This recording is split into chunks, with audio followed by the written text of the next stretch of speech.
Students, today I am going to start the new chapter number 5, Understanding the Elementary Shapes.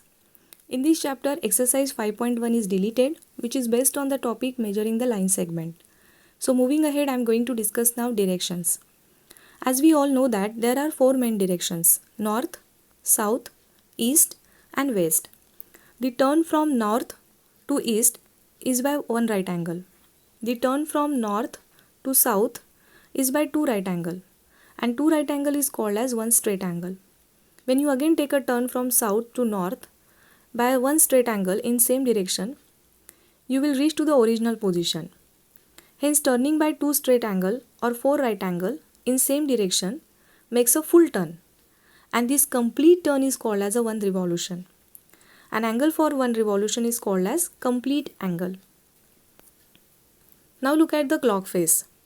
When the hand of a clock moves from one position to another, it turns through an angle. For example, if your hand is on 12 and it moves in a clockwise direction and reaches to 6, it turns through two right angles, or we can say that half of a revolution.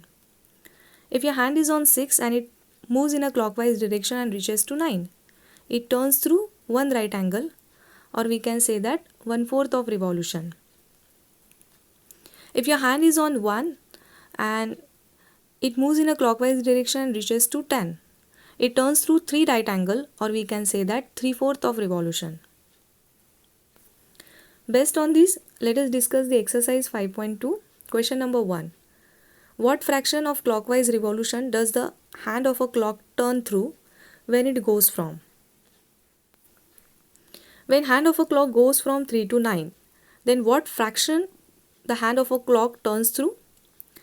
If your hand is on 3 and if it moves in a clockwise direction and reaches to 9, then hand of a clock turns through half fraction.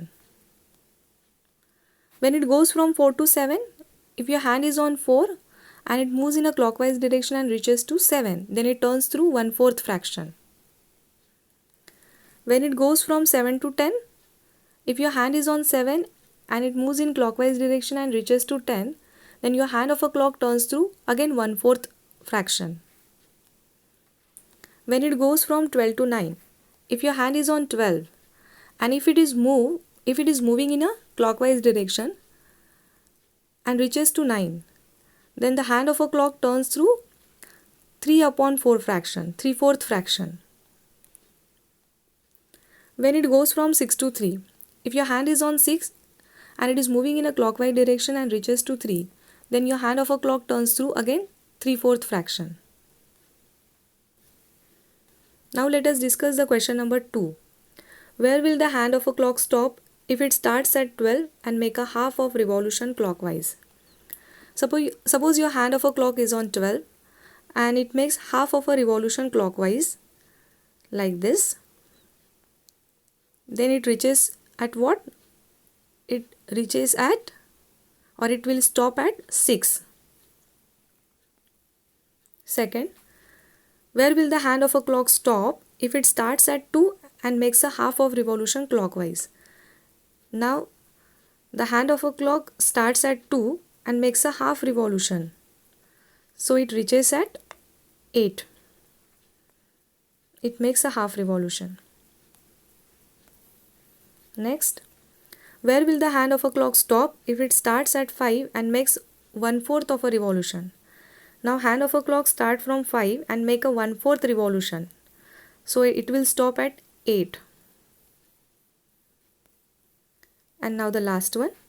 Where will the hand of a clock stop if it starts at 5 and makes 3/4 of revolution? Now the hand of a clock start from 5 and moving in a clockwise direction and makes 3/4 of revolution. 3/4 of revolution, so your hand will stop at 2. At 2 it makes 3/4 of revolution.